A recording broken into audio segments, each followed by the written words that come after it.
Hi again, everybody, and welcome to Wednesday's edition of Big Blue Kickoff Live, presented by Cadillac, the official luxury vehicle of the New York Football Giants. I'm Paul Dottino. He's Matt Citak. We are here for another fun-filled hour of Giants conversation at 201-939-4513. Hashtag Giants Chat, as well on X. I know I keep calling it Twitter, but it's always going to be Twitter to me until it's Twitter. Blow it up. All right, it is Twitter. You call it Twitter? I call it Twitter. Oh, I don't know anyone that calls it X, to be honest. Why would you? Elon Musk is the only one. Yeah, I suppose. And also, of course, we do simulcast on the New York Giants page of the YouTube channel, and you can direct your comments and questions there as well if that's more convenient for you. Or you could always hit Matt Citak at his Twitter or Giants WFAN at mine.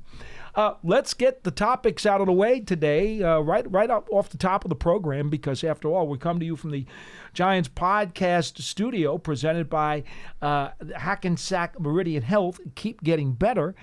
The reports that you have seen all over the place today, starting with Ian Rappaport and Mike Garafolo of the NFL Network, indicate that Jim Harbaugh, one of the free agent, John Harbaugh. If Jim was here, that'd be quite a story. John Harbaugh, the free agent head coach, late of the Baltimore Ravens, the reports are that he is visiting the New York Giants today. And we have seen many postings indicating all kinds of things about what's going on today with him. We will not confirm nor deny that, but certainly we do understand that those reports are there, and many of those sources of the network variety are credible. Okay, so we'll leave that story as such. So there's not a whole lot to say about that, but if you want to talk about it, I guess we can. There are also a lot of other candidates and coordinators who are in the free agent pool at the moment, who have been not only linked to the Giants, but linked to a lot of other teams. I did understand there was a report out of Tennessee that former Giants defensive coordinator and interim head coach Steve Spagnuolo has actually had an interview with the Tennessee Titans. I don't know if you saw that, Matt. I did. They have their list of candidates to interview for that head coaching position is just about the longest list I've seen. Guys that there's for at this least, season, yes. Yeah. The Jets at one point had like 25 when they were looking for Aaron Glenn. I mean, the Titans are getting close to that number already. Anyone that's been even slightly rumored to have any sort of interest from any team across the league, former coaches, current coordinators, the Titans have either brought them in or plan to bring them in for an interview. It's crazy. So certainly, I know many of us are very, very big fans of Steve Spagnuolo, but that's the only report that I have seen with him talking to any teams, just the Tennessee Titans. I personally have chatted with Steve myself, and I do know that unless something dramatic happens, he's full throttle on helping Andy Reid get the Kansas City Chiefs back into the playoffs. Yeah. And I don't blame him because he's got a great deal there. And he's not the only former Giants coach that's getting interest from the Tennessee Titans for their head coaching position. Go ahead.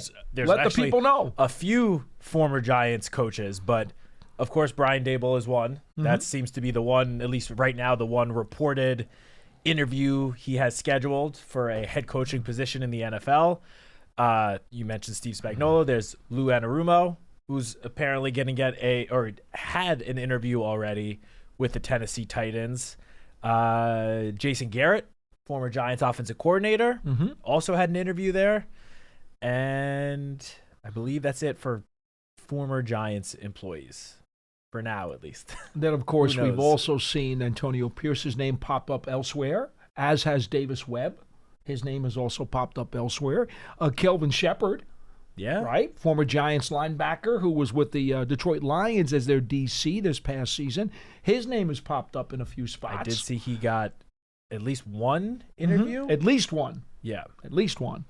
So, my goodness, get out your Rubik's Cube because there are a lot of things changing in the 2026 NFL season for sure. So that's certainly a topic that is open for conversation. Another one, we did not talk about it on yesterday's program. When Lance was here, we had quite a good discussion about a number of things and never got around to the fact that Jackson Dart, the Giants rookie quarterback, is one of the 6 finalists for the Pepsi NFL Rookie of the Year for this past 2025 season. And I'm sure he's going to get a lot of heavy support. He absolutely should. Whether or not he wins, I don't know. I mean, there's a couple of good names on that list. Well, that's not even my biggest worry. My biggest worry is, and again, I know we spoke about this a couple of weeks ago, is that it's through, Pepsi.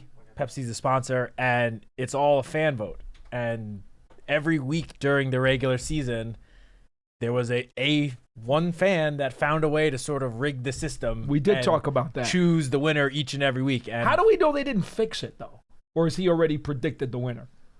For the fan of the year, I have not seen. But I went back after we spoke about it a couple weeks ago, and I checked. And on Reddit, each week there's a thread where this one person is commenting and saying, "I'm gonna pick player X," and every single time player X won. Yes, the assumption, folks, is that there may have been an electronic enhancement that was executed by this gentleman. I don't know how this fan's doing it, but I'm hoping that this fan just decides, you know what, for the Rookie of the Year award, instead of the weekly award, the full year, let's just have a genuine fan vote, and whoever wins. Part of me doesn't think that this one fan's going to let that happen, though. And it's a Commanders fan. So, but he is not. From I haven't seen anything no about... No prediction so far on your screen. I haven't looked into it yet because there's been some other stuff going on. Yeah, we've been kind of busy. But you know what? After we get off air, I will look into it, and hopefully I will not find anything, because Jackson certainly deserves, at the very least, some strong contention. Did you want to give out the other candidates? Did you have it up? Yeah. I think I'm just looking at our article on Giants.com, which Dan Salomon. Okay, so it's Tyler Shough, Saints quarterback, Teteroa McMillan, wide receiver for the Panthers, Carson Schlesinger, the Browns linebacker. Ton of tackles he compiled this year. I think he's I think gonna win Defensive Rookie of the Year. And as much as I love the way that Abdul played at least the last month of the season, it's hard to argue against Carson Schlesinger the way he played until he got hurt, and I think he missed the last couple of weeks. But wasn't he up at about 150 tackles? Yeah, he was among league leaders in tackles. He had a great season. And then the final two are running backs, Travion Henderson from New England and Ashton Genty from the Raiders. So a lot of these guys, I mean, McMillan, Travion Henderson, and Ashton Genty were three of the first playmakers selected. Mm-hmm. They were all for Travion was beginning second round. Right. The other two were top 10 picks. Tyler Shough was a second round pick, early to mid second round pick. And Schlesinger, I believe, was also a second round pick by the Browns. And then obviously Jackson Dart was the 25th pick. So it's going to be one of those six taking home the award. I'm obviously partial. I'm not going to lie. I'm partial about it. I think that what Jackson Dart did under very difficult circumstances, being thrust into the lineup so quickly, and then on top of that, in addition to his early entrance, the other thing that you have to look at is that, he did not have a number one receiver when he was in there. Malik Neighbors was injured. And so, that also kind of hindered his situation. The Giants' one-loss record during his tenure. I know he was able to execute a couple of wins for them, but at the same time, his overall one-loss record for the season, for those people who heavily weigh quarterback one-loss records, they'll slant that against him. I don't, but there are people who do. Obviously, the whole Eli Manning Hall of Fame debate, that's one of the things that people throw against the wall at him. For sure, but Hall of Fame is one thing. League MVP, I can understand that. But for Rookie of the Year, it should just be who was the best rookie. Who was the best offensive rookie? Who was the best defensive rookie? Ted McMillan had a great year. He did. But I don't see how, in my opinion, Jackson Dart deserves this award. All right, so he got 2 votes right here. And again, I'll admit, there's some bias here, but I get it. There are people that are saying legitimately that like Tyler Shough has a better argument, and I'm just look at the stats from the two quarterbacks, because those you can compare. It's a little tough to compare a wide receiver and a quarterback. Sure. Two quarterbacks you can easily compare, and Jackson's numbers are just better almost across the board in basically every single statistic. So, but Tyler Shough did win a few more games, so maybe that's the basis of the argument for those people. But to me, it just does not make much sense. This should just be who was the best rookie, period, not the most valuable rookie. That would be something different. That would be a different award. But this is just supposed to be who's the top rookie who played the best. And to me, it's just hard to argue against Jackson Dart among these 6 guys. Well, the other thing that I think, again, I'm just trying to give you the other side of the coin because we would vote for Dart, both of us. Yeah. Gente did have nearly 1,000 yards rushing, and he did play the full season. Nearly 1,000 yards. Yeah, Since when 975. do we applaud under 1,000 yards rushing? Well, again, I'm sorry. somebody will say he played all 17 games, and Dart 3.7 yards per carry. Dart in addition. You don't have to convince me. We voted. We got 2 votes for Dart right here, but I'm trying to give somebody else.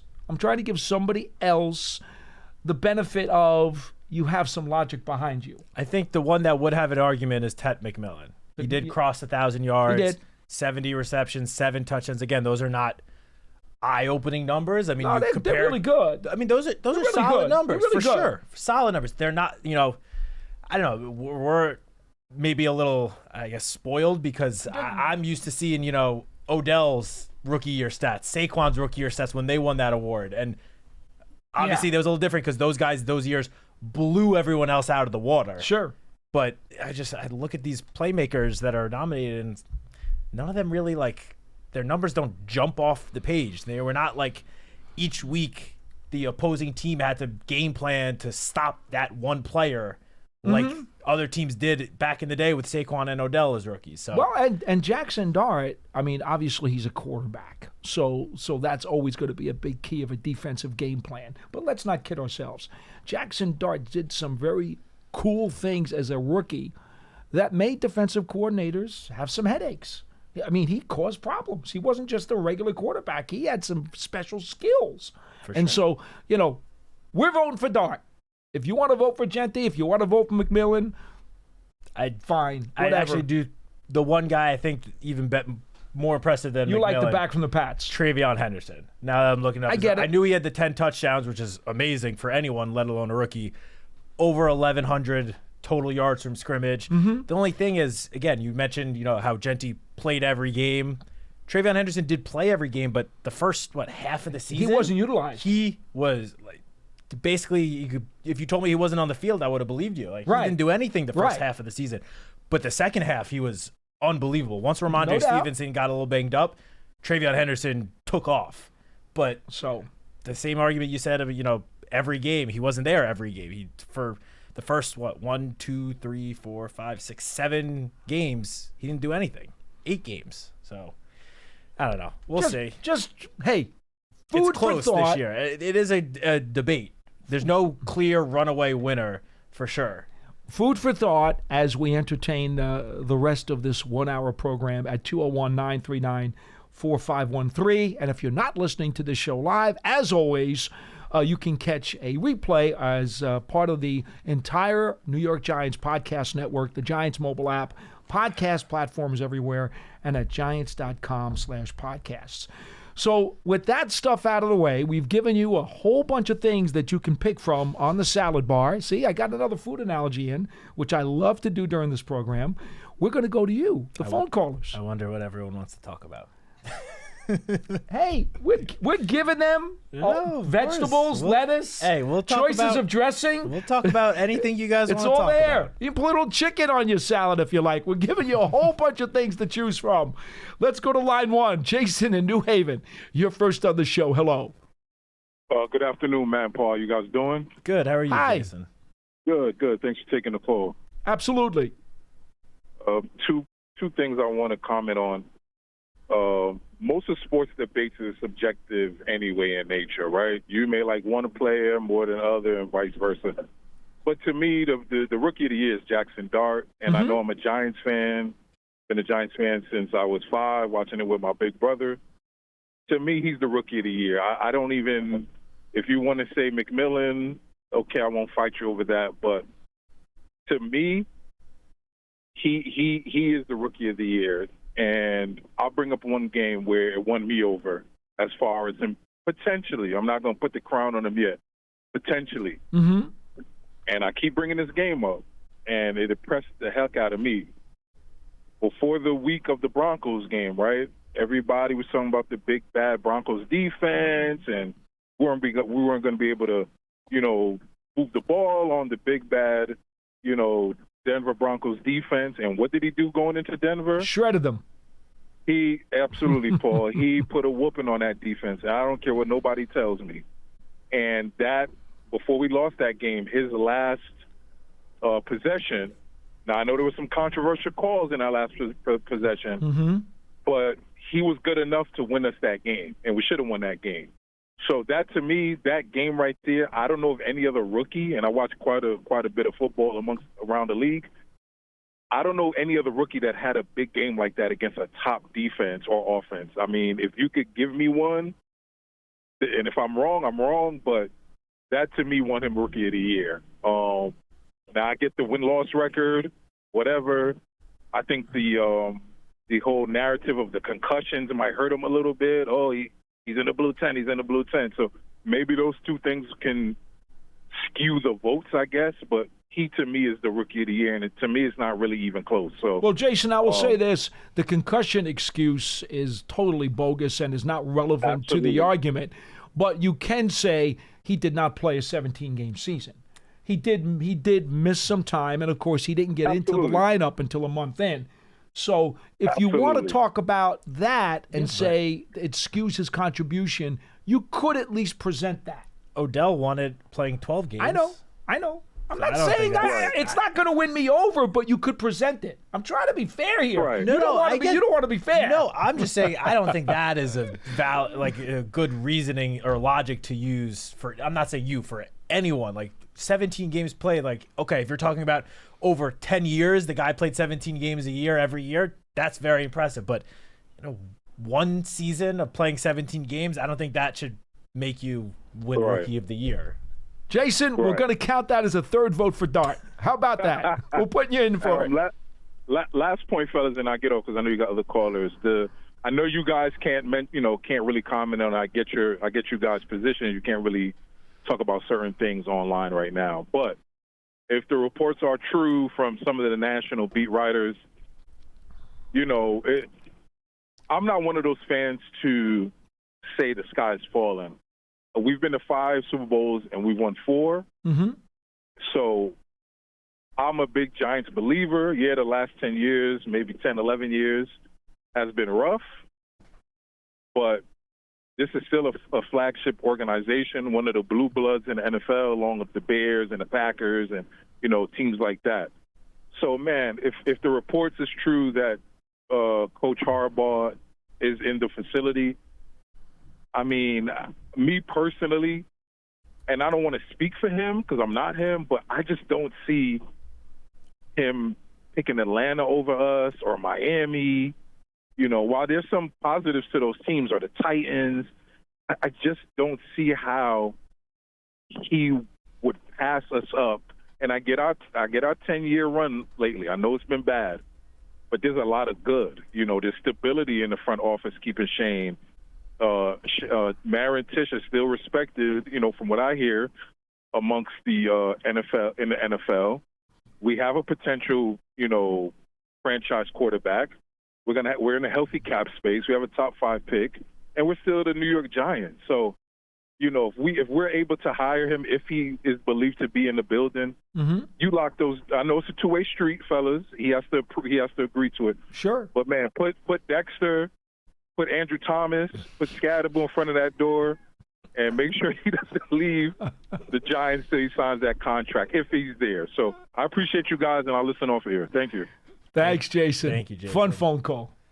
I'm going to start first with just the first point he made real quick. Yeah. Jason brought up the Broncos game, which obviously that was a very impressive performance by Jackson. 3 touchdowns against that defense. I mean, that would be impressive for any quarterback across the NFL, against a very complex blitz package. Yeah. They came after him hard. In Mile High. Yes.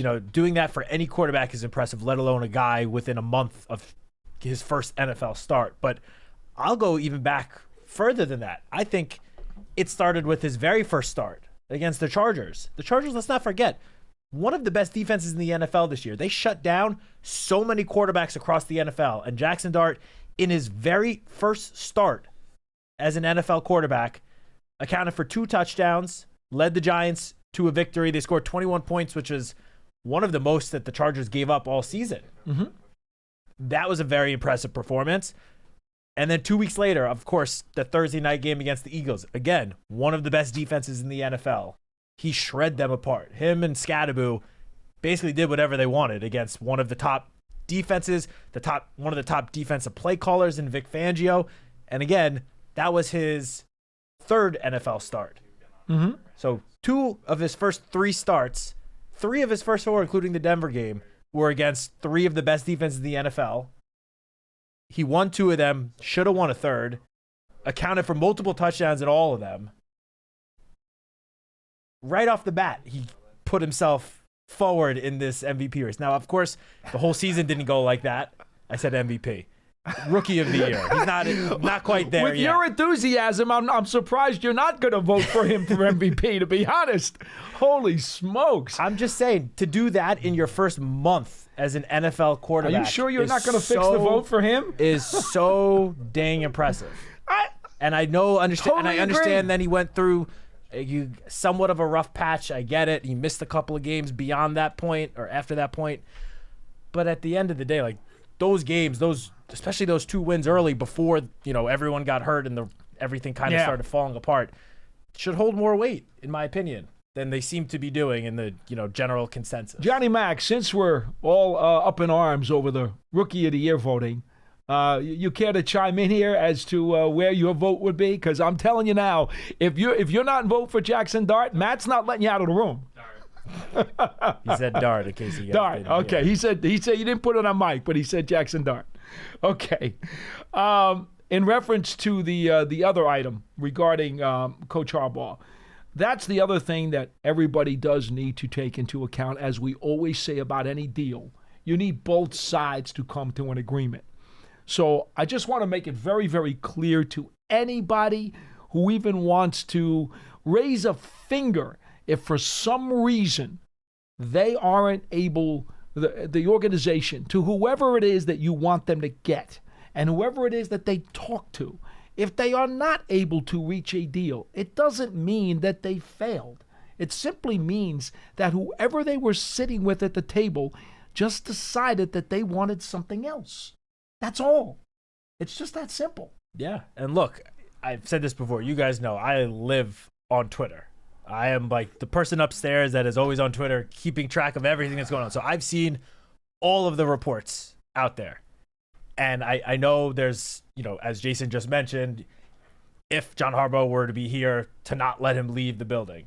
And obviously, I've seen that sentiment all across Giants Twitter today. Mm-hmm. And I get it. Obviously, that would, be great. But at the same time, I just want everyone watching and listening to, be aware that there have been reports this morning as well that he does still intend to take those other reported visits, the other teams that are supposedly finalists for John Harbaugh to be the head coach.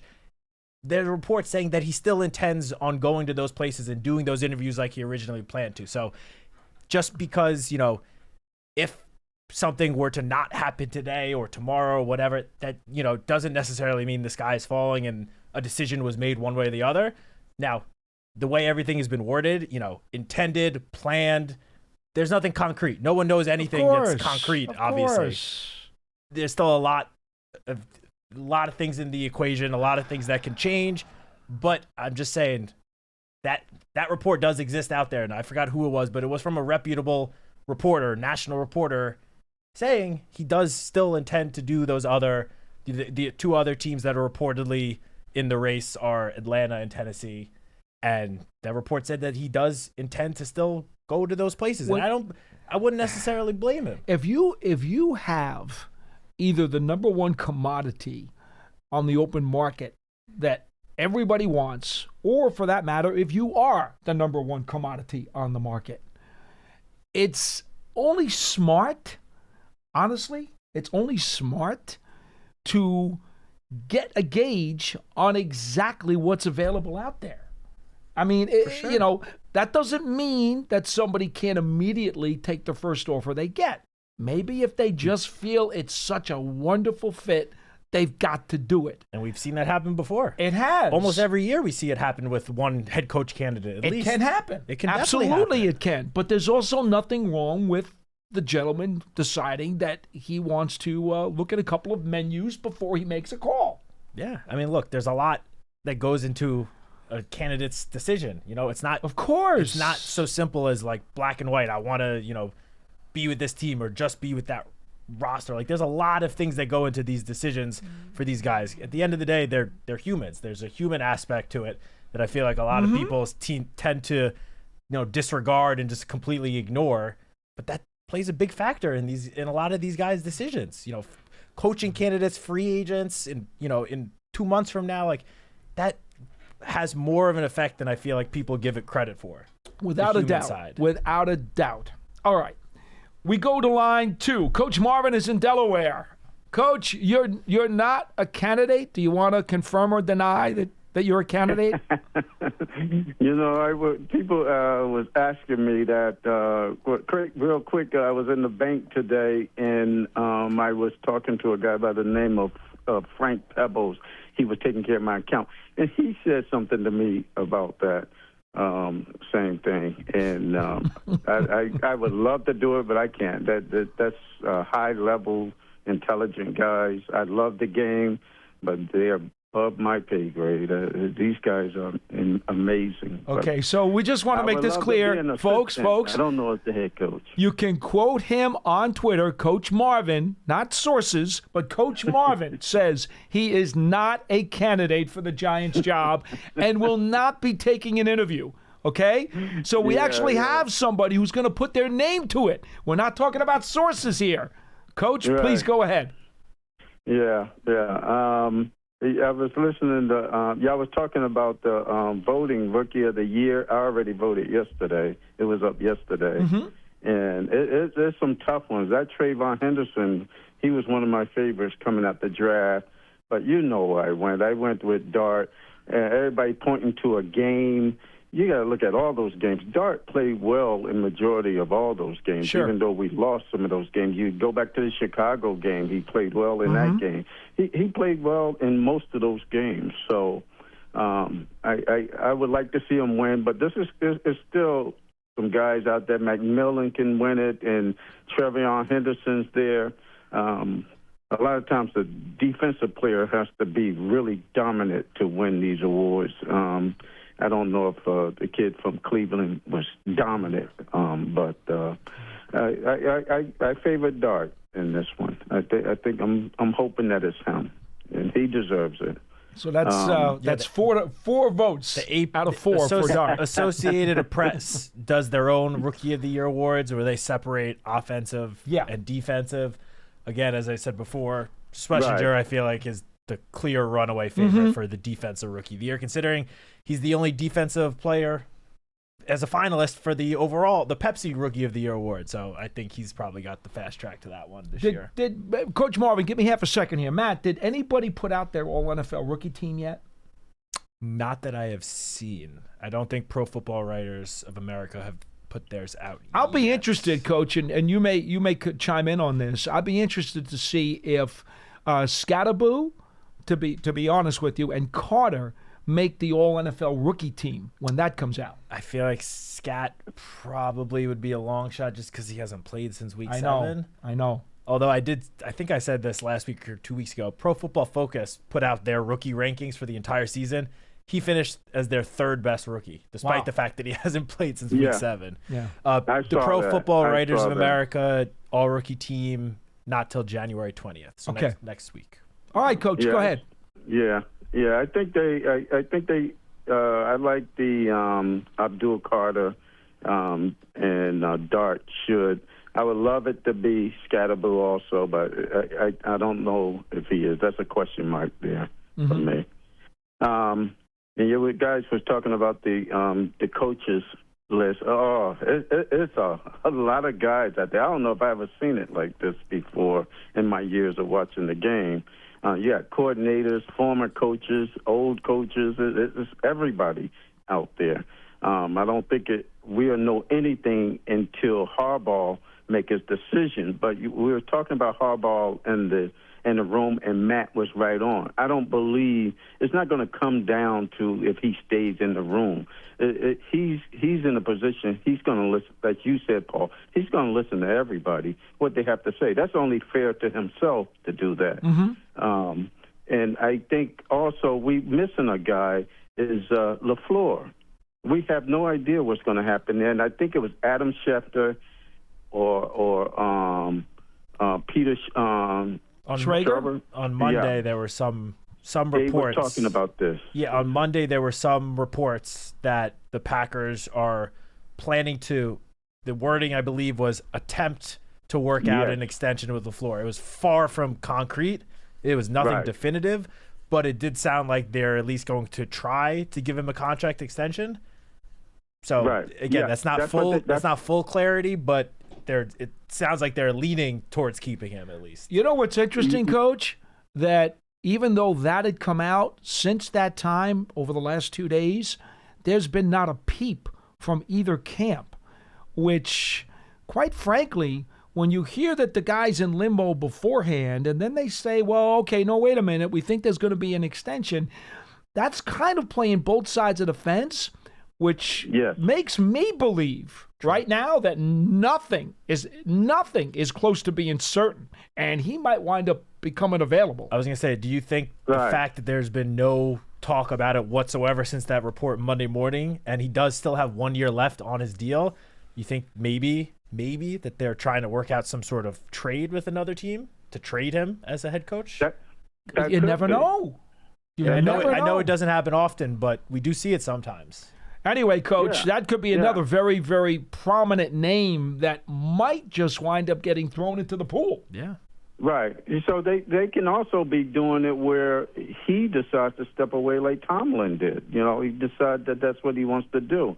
And I'm here, and from the same sources, they talking about if Green Bay opens up, Harbaugh will be Harbaugh's number one on the list, even though the Giants is one of his top 1A teams. But they also saying if that opens up in Green Bay, that could probably turn into being his number one spot. Coach, they say timing is everything in life, right? Yeah, it is. But with all these coordinators, I think if it's Harbaugh, any of these guys that come in, they're going to have to, if it's an offensive coach, he's going to have to get a really good defensive coordinator with it. They got to have a good coordinators with them this year, because my fear this year, and we're not paying attention to it, is the Philadelphia Eagles and the Dallas Cowboys. I'm hearing Flores is being talked to for the Cowboys because his contract is over. His contract is up, so technically he could sign anywhere. Mm-hmm. He is getting some. Yes. He is getting some interviews for head coaching positions, for head coaching opens. He is also getting a lot of buzz for defensive coordinator roles with various teams. But I will say, Kevin O'Connell, the head coach of the Vikings, since the season ended, multiple times has stated on the record that he believes if Flores does not get a head coaching job, that he will be back in Minnesota. Again, nothing concrete. Things can change. Right. He could get an amazing offer that's too tough to pass up. But at least in Minnesota, they seem to have confidence that unless he gets a head coaching job, Flores will be back there. But Coach, I think Jerry Jones is in position to pay whatever. Yeah, if Jerry Jones offers him some insane amount of money, that would be a situation where it might be tough to say no. And money does talk. Right. Coach, we got a bunch of people trying to get in. We're going to let you go, okay? Be well. Off of that Coach. Call, I do want to just add, Art Rooney II held a press conference just before we came on the air in Pittsburgh.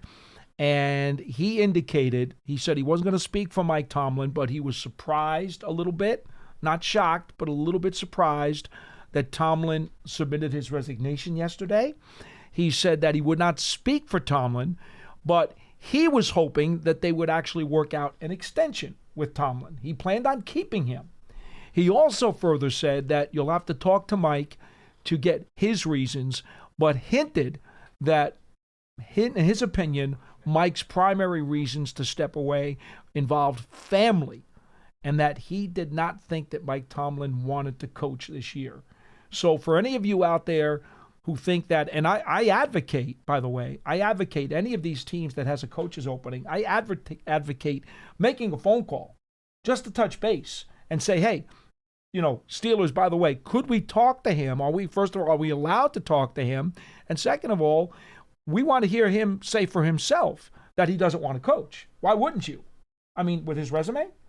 Yeah, I mean, if he were open to coaching again this coming season, he would be right up there with John Harbaugh as the top candidates available. Without a doubt. But, of course, you do have to ask the Steelers for permission, and it would require some compensation. The Steelers do still hold his rights. So correct. If there was mutual interest between him and another team to coach for them this coming season, the Steelers would have to then trade him, basically. Because they're not just going to let him go and let another team sign him for nothing. Mm-hmm. That would be a situation where there would be a trade. Even if he sits out for a year and comes back the following year and wants to coach, they still hold his rights, don't they? So there still would have to be some sort of trade worked out between the Steelers and that other team. Let's see. His contract, I don't know how long it is. If his contract only runs through 1 year, then I think in 27 he would be free. Okay. And I don't know how much reportedly is left on his deal. He had at least 26 on his deal. Yeah. That much we all know because he had to resign. He was not a free agent where he could just say, I'm not going to coach anymore. He had to resign. Yeah. So that means he had 26 on his deal. Anyway, that updates you on the Tomlin situation if by some stretch of the imagination you still have his name in your head. Also, I don't know how Art Rooney was that surprised. There's been so much smoke around that for the last month now. Well, he said he had a hint of it, but he was still surprised. He was hoping that Tomlin was coming in to say, let's do an extension. Anyway, Special Olympics New Jersey's annual Snowball is headed to Rutgers SHI Stadium in 2026. This annual flag football tournament will be on the field of Rutgers Stadium from March 6th through the 8th. It is a 6-on-6 tournament featuring competitive, recreational, and co-ed divisions. All proceeds benefit thousands of Special Olympics New Jersey athletes across the Garden State. Register your team today at njsnowball.org. That is njsnowball.org. Also, Matt, I know, again, you're always great with the posting of the stuff, the Giants Huddle. Has there been a new one that's gone up earlier this week? The last huddle was Brian Baldinger earlier this week. How could you go wrong with Baldy? Talking about the Giants offseason. We've had the posted the Giants conversations, Jackson's conversation with Madeline Burke. There was a new draft season that we posted yesterday. John with Tony Pauline previewing the college football playoffs. And since the top 24 picks of the NFL draft are now locked in, they did a 24 pick mock draft as well. Mm-hmm. Besides that, I believe that's it. We've been posting some highlight videos of individual players or like units, different aspects of the team that has been going up on YouTube and Giants.com as well. Those will continue going probably for the next couple of weeks. So you see, folks, there's plenty of stuff for you to look at and entertain yourselves with if you don't want to follow certain planes that are flying from here to there. Okay? I mean, come on, let's get real. Follow some real stuff. 201-939-4513 is our phone number here on Big Blue Kickoff Live. And we go to Logan in Napa, California. You're next on the program. Hello. Hello, Paul and Matt. How are you guys doing today? We are well. Thanks for calling. Good. How are you? Oh, my pleasure. I'm doing well. I just had one question about the coaching carousel and all that. I guess more specifically for the Giants, and Paul, I'm hoping your wisdom can come in here. But I was just curious how the interviews themselves go, like not just with the head coaches, but position coaches and coordinators, and who's leading those interviews and like what kind of questions are being asked, I guess. All right, so the sit down with the head coaching candidate involves whoever it is that the club has decided would be in that meeting. Okay, each club is going to be different. You could have one owner, all the owners. The GM is certainly going to be in there. With most teams, I can't imagine a team would not have an owner or at least one of the owners in the meeting. Yeah, I mean, we know Joe is there because it's we're not going to talk about the Giants. Well, it's been said that Joe's leading this search. I know, but I think just to be Okay. safe, we got jobs we want to hold on to. And yes, So- some representative of ownership. Right. We don't know. We actually don't know who exactly. So typically, you'll have those people in the room. You'll also typically have your pro personnel director. You'll have your scouting director, okay, typically. And those people will be in the room all at once, all right? And they will be with the candidate, and they will ask him all kinds of things about his philosophies of the team, his philosophy of how he makes it up, his philosophy of his schemes. But one of the other important questions that will be asked, and it's definitely part of the conversation, is what are you thinking about with your staff? Can we see your list of guys who you are proposing?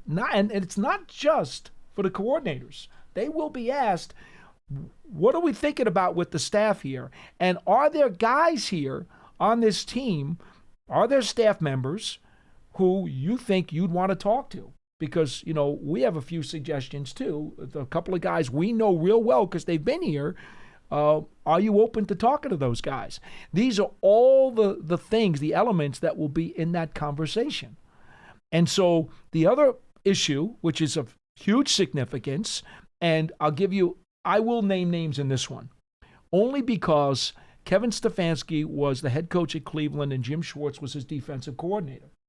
There are people who believe, right, that if you bring in Stefanski to a team, that he's going to want to bring Jim Schwartz with him. Well, that may be true, but here's the problem. Okay? The Browns have also said they have Schwartz on their head coaching candidate interview sheet. They're interviewing him as one of their potential head coaches. So he may decide he's going to stay there and take a promotion. So you may not be able to get Jim Schwartz if you take Stefanski. So don't be so quick to think. Another interview, I believe, with Baltimore as yeah, well. He did. For their head coach job. So, right. So you can't automatically think, well, I'm getting that combination. If I hire Stefanski, I'm getting Jim Schwartz too. You may not be able to do that. And then there's also the other case where a coordinator on another team that you think the candidate wants to bring in, maybe that other team doesn't give permission to leave for an equal coordinator's job. Yeah, we see it happen every year. So the candidate has to come in not only with the list of his favorites for some of those positions, but who are your alternates? Because you may not be able to get them. So this is a very extensive part of the conversation because it matters.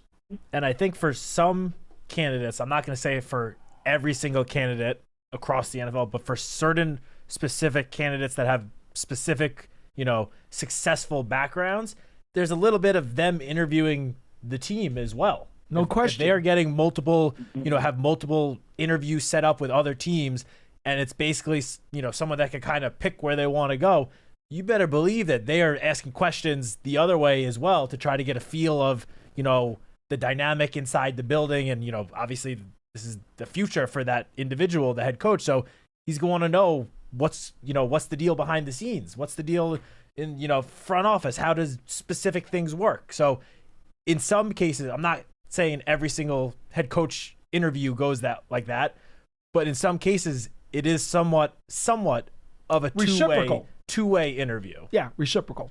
And quite frankly, one of the other major factors, I don't want to leave this out, but it's an obvious one because you wouldn't think a candidate would come in if he didn't think something positive about the roster. But one of the things they will do is say, this is our roster, okay? We think we've got, I don't know, half, 2/3, 3/4 of the roster that we want to take into this season. We'd like to re-sign this free agent and this free agent, and this is what we think we're going to go after in free agency and how much we have to spend. Because they want to know, how does that coach feel about that too? Oh, maybe that coach says, you know what? I think you need to re-sign those 3 free agents. Or I think, I don't like your pass rushers. I think we need to rebuild that position. This is all stuff that they got to get a feel for to see if stuff is fitting. That's why these interviews take at least a full day. I was about to say, that's why the actual interviews, not those like preliminary calls, the actual interviews take a very, very long time. Most of these guys, the Giants' MO is usually, not always, but it's usually, it happens with free agents too when they're talking about getting a free agent and trying to woo him to sign. The guy comes in usually for dinner the night before. And that's an informal kind of get to know you, kind of, what do you like? What neighborhood you want to live in? Let's get to know your family, that kind of stuff. That usually happens at a dinner the night before. Okay. And then during the day, that's when the grilling comes in. Yeah. Okay? Okay, well, yeah, thank you. That was very informative. I appreciate that. You're very welcome. Yeah, well, thank you, and have a good day. Thank You you. too. You as well, Logan. We kind of talked about this process a little bit on a show the other day. I guess, he wasn't on that particular program, but, I always found when I started doing this business that the more angles you can learn about the Prism and the more details you learn about every aspect of the game and the league and the business, the crazier it becomes because the possibilities become endless. You realize that nothing is an easy answer, and that spider web exists off the field as well as on the field that I always like to talk about. We go to John at Cape Cod. You're next on the show. Hello. Good morning, guys. Good morning. Before we get going, I just want to tell you how much I look forward to watching the show, whether the Giants win or lose, because you guys are really on top of the game. You're very kind. Thank you. We comments. appreciate that. You're welcome. Two comments. One is Rookie of the Year. The only guy to me that's in the running against Jackson Dart would be the running back from the Patriots. That said, when you look at the complexities of playing the quarterback position versus any other position on the field, it just shows you not only the level of talent, but the level of smarts that this kid has, which to me makes him far and away number one candidate for Rookie of the Year. Fair enough. Second thing is, in regards to the coaching thing, to me, far and away, the Giants' number one candidate should be John Harbaugh. I think he and his brother are just outstanding coaches. And John is certainly the less volatile, more mellow one of the bunch, who I think the players would respect, and he would not have a problem handling the New York press. I think the Giants, in their search, really need a coach who's been a head coach before to stabilize this franchise and start turning things around. The other guy who not many people are mentioning, because I think a lot of the younger fans have tunnel vision and they see just what's in front of them, is Mike McCarthy, because he's another guy who, when he coached over all those years at Green Bay especially, he put that team in the playoffs with half of their starters out hurt. I think he's a wonderful coach, and I think he's got a world of experience also. So I wouldn't be crushed if he came in as the head coach. But again, John Harbaugh to me is head and shoulders over anybody else. Thanks for your time, guys. Have a great day. Thank you, John. Thank you. Please call again. Yvonne in Pennsylvania. You are next on the program. Hello. Oh, he is gone. Perhaps he dropped the phone and fumbled away. Okay, were you going to add something to that call? The only thing I was just going to say about the last caller is just about Mike McCarthy. Who, obviously, of the reported candidates for the Giants opening, for any opening across the league, he's obviously one of the more experienced ones. He's been a head coach for 2 decades. Well, he and Harbaugh are the only two that are being mentioned as candidates for any job that have a Super Bowl ring. Yes. Because Gruden is not being mentioned by anybody. I don't think he's gone on any interviews, but he has a Super Bowl ring. He does, yep. And Tomlin now, who we believe is retired, has a Super Bowl ring. As head coach, we should say. Right. Because some of the coordinators, Correct. obviously, Spagnuolo. Correct. But the only thing I'll say about Mike McCarthy is just it helps when you have one of the best quarterbacks of all time playing for you for 15 years. Not saying that, Aaron Rodgers is the only reason why Mike McCarthy has a Super Bowl title. You're saying context matters. For sure. It definitely matters because, I'm not going to go even close to putting it in the whole, like, was it Brady? Was it more Brady or was it more Belichick that won all those Super That's Bowls? another show. That's a whole other story. But when talking about McCarthy and that success in Green Bay, Aaron Rodgers obviously played a very big part in that. Now, McCarthy also played a big role in Aaron Rodgers' development for sure. You can't say one without the other, but just important to keep that in mind when talking about McCarthy, that it helps when you have one of the best quarterbacks of all time playing for you. No doubt. All right. Let's see here. Looks like we got another phone call on the line, and Johnny Mac is answering the phone, so we're just going to hold up a second. 201-939-4513 is our phone number here on Big Blue Kickoff Live. We are running down to the final home stretch of the program. John, when you get a chance, pop up Francis in Tennessee, and you are next on BBKL. Hello. Hello. Yes, good to talk to you. Hey, I was calling. I'm wondering what they're going to do about the wide receiver and whatever happened to Juice Wells. Wait, which wide receiver are you referring to? He said Juice Wells. Well, are those two separate questions? Yeah, whatever happened to Juice Wells, and do you think that can we sign Wandale and Wandale? Okay, I figured. and let Jalen Hyde go? Okay, well, let's. Did you have something else, or should we take that off the air? You can take that off there. Okay, so thank you. For the call. Stay tuned. We'll give you an answer. Which one do you want first? Well, first of all, Wandale is obviously a pending free agent. Mm-hmm. I think we don't know what conversations are going on upstairs in the front office, but he's obviously coming off his best season. I would assume that there would probably be some level of interest, but as we talked about on Monday, Wandale is probably looking to get himself a nice deal coming off this best year, entering free agency for the first time.